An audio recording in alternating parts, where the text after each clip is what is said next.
Alors salut, je m'appelle Armel. J'ai créé une boîte de 0 à 30 millions de chiffre d'affaires, 180 établissements, plus de 1000 salariés et je connais la totalité du cycle. C'est-à-dire que j'ai fondé le groupe Berceau des Rois, je l'ai développé, je l'ai vendu à un fonds d'investissement et j'ai vu ce fonds d'investissement liquider la totalité de la boîte. Donc je sais comment ça se passe, y compris quand ça se passe mal. Et ce qui me passionne, c'est de te partager des tips très très très tactiques pour catapulter ta boîte et lui éviter les erreurs qui peuvent lui être fatales. Donc, si ça t'intéresse, suis-moi pour plus de contenu. Allez, à bientôt. Ciao. Comment trouver l'implantation parfaite? C'est ce que nous allons voir dans ce module en particulier. 90% des créateurs choisissent mal leur localisation, se fient aux données administratives qui sont parfois obsolètes et aux zones prioritaires des collectivités, alors que ça ne correspond pas toujours à ce qu'il faut pour faire fonctionner une micro-crèche. Ici, ce que je voudrais, c'est vous partager vraiment le retour terrain parce que j'ai créé et développé un réseau de plus de 150 micro-crèches sur les dernières années et là-dedans, voilà, tout au long de ce parcours, voilà, le choix de la localisation, ça a été un des leviers clés de succès parce que justement sur toute la durée du parcours, voilà, des implantations, on s'est très très peu trompé. Je crois il y avait que sur la totalité du réseau, il devait y avoir peut-être 2 ou 3 établissements. On s'est dit peut-être qu'on aurait pu faire autre chose. Donc c'est un sujet sur lequel on était assez bon. On a d'ailleurs développé des outils spécifiques qui permettaient de trouver facilement les zones d'implantation. Je vais vous mettre le lien en description. Et puis donc voilà. Et ensuite voilà, on va rentrer tout de suite dans le vif du sujet.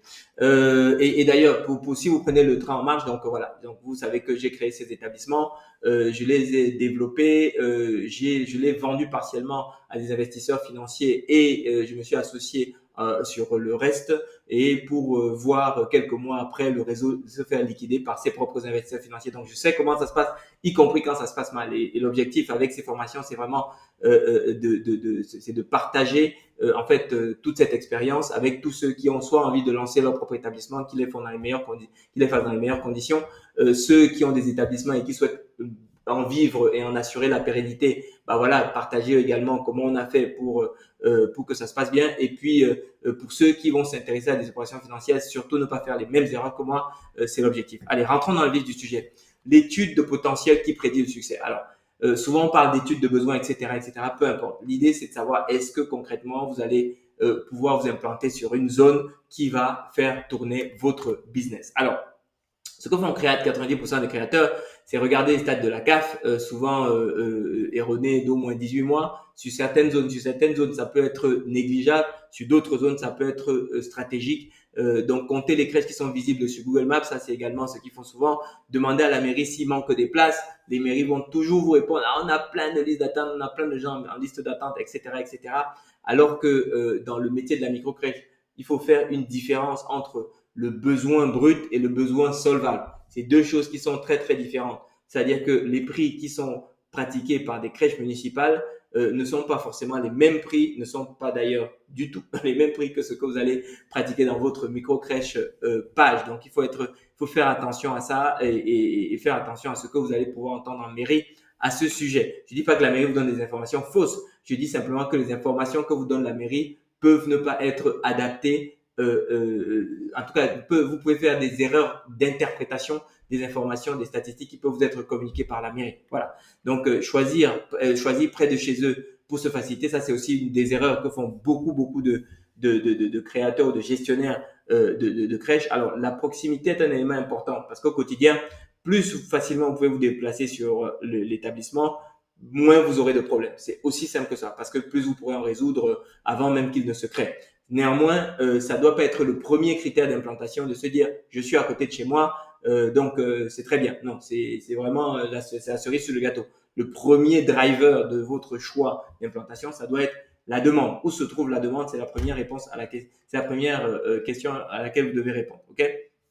Donc le problème, quand vous cumulez en fait toutes ces erreurs, c'est que eh bien vous vous retrouvez avec 6 à 12 mois avec un remplissage qui est inférieur à 60% et finalement vous abandonnez le projet ou bien le projet vivote ou bien le dirigeant ne se paye pas et il se retrouve parce que en dessous avec un remplissage très très faible, il est obligé lui-même d'être sur le terrain, il se paye pas et c'est la seule manière pour lui de faire tenir l'affaire. Donc finalement il s'est donné tout le mal de lancer un projet finalement dont il peut pas vivre, quoi. Donc, alors que une fois de plus, j'ai toujours l'habitude de dire, si vraiment la micro-crèche, c'est ce qui s'occupe de ce que les gens ont de plus précieux, il n'est pas normal, il n'est pas acceptable que le dirigeant, le fondateur d'une micro-crèche, eh bien, ne puisse pas vivre de son travail, ne puisse pas vivre alors qu'il a une contribution à la société qui est extrêmement positive.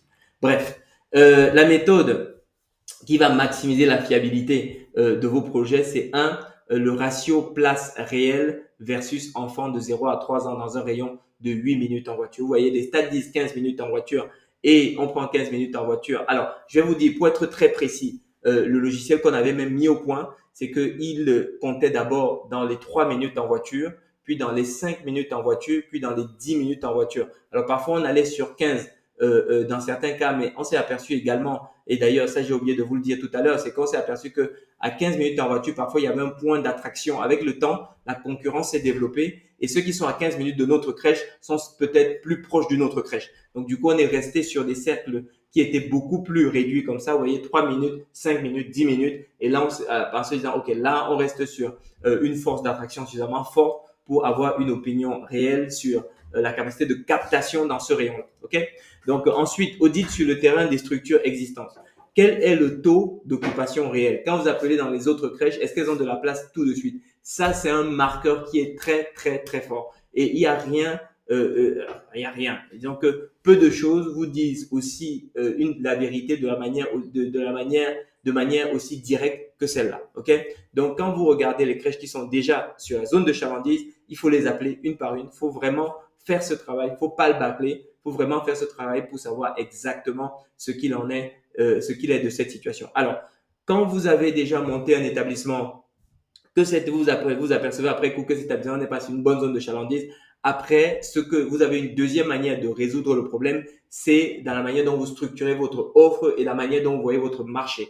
C'est-à-dire qu'à partir du moment où vous ne faites que vendre des heures de garde, vous n'allez pas pouvoir redresser une structure sur laquelle vous êtes trompé au moment de l'implantation. C'est trop tard. Si vous vendez des heures de garde, vous allez capter naturellement ce que vous pourrez capter. Par contre, si vous arrivez à modifier la perception de votre marché et à ne plus vendre seulement des heures de garde, mais à vendre une solution d'éveil, à structurer une solution d'éveil, à savoir la structurer, à savoir la présenter, à savoir la communiquer, là, vous pouvez effectivement redresser la situation. Mais ça, c'est un autre sujet. Ici, on est en train pour l'instant de parler essentiellement de l'implantation. On va revenir sur ces autres sujets un petit peu plus tard pour que vous compreniez comment est-ce que vous redressez une situation lorsque vous êtes sur une structure qui n'a pas suffisamment de potentiel naturel autour d'elle, ou bien si votre structure vit déjà naturellement, mais vous avez besoin de développer justement et de pouvoir mieux vivre, mieux gagner votre vie de votre structure. C'est pas normal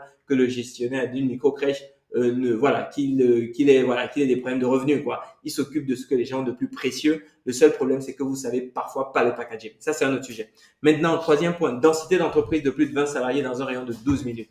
Alors ici, c'est un indicateur qui est important, mais qui n'est pas totalement décisif.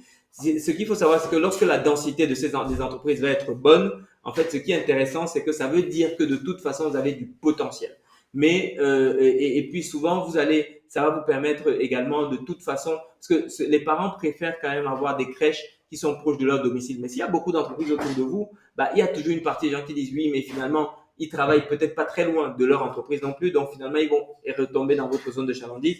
Et donc, vous allez pouvoir avoir des places qui sont sponsorisées. Vous avez encore d'autres entreprises de toute façon qui disent, je préfère avoir des places de crèche à côté de mon entreprise parce que c'est avant tout un service que moi, employeur, j'offre à mes salariés. Donc, je trouve pas forcément de solution. Je ne veux pas forcément passer par une plateforme qui va essayer de chercher une crèche à côté de chez eux, etc., etc. Donc, la densité d'entreprise à proximité de la crèche est un élément qui va être également important.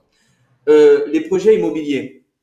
Quels sont les projets immobiliers qui ont été validés dans les 24 derniers mois, les permis de construire et déposer?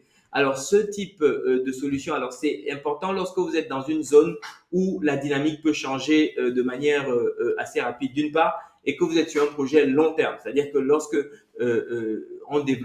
a développé notre réseau, en fait, sur la partie Île-de-France, on développait essentiellement en réhabilitation de bâtiments existants, c'est-à-dire que des anciens bureaux, des anciens commerces qu'on allait transformer en crèche.